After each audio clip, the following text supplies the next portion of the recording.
This story is about two neighbors. One of the neighbors was a retired teacher. The other one worked as an insurance agent. Both the neighbors had a keen interest in gardening.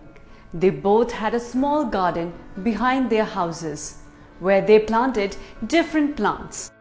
The retired neighbor used to give a little amount of water to his plants and wasn't fully attentive to them.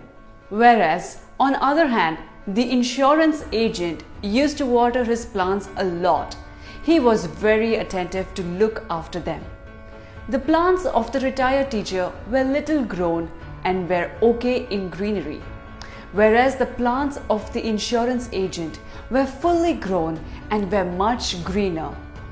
One night, there was a bad storm in their area and everything went haywire.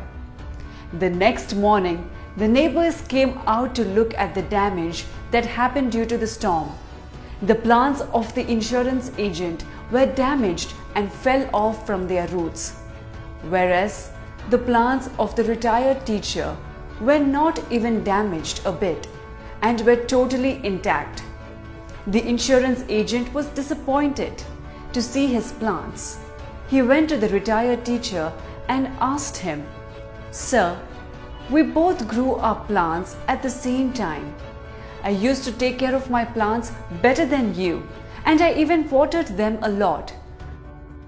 But still my plants got damaged and fell off their roots. And nothing happened to yours.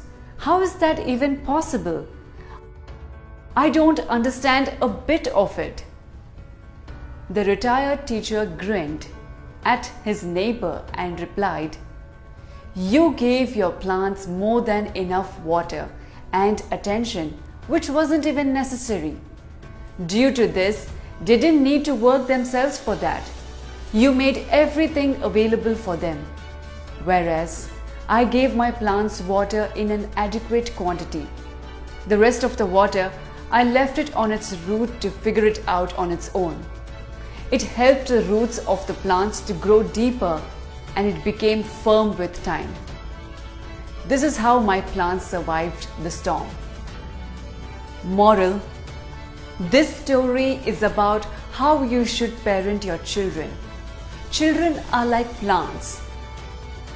If everything is made available for them, then they will never understand the importance of hard work behind earning those things. They will never learn how to work themselves in order to find a way in this competitive world. All they need is guidance. So it's best to guide them properly instead of providing them with everything. Teach them how to live a life, but let them choose their own path.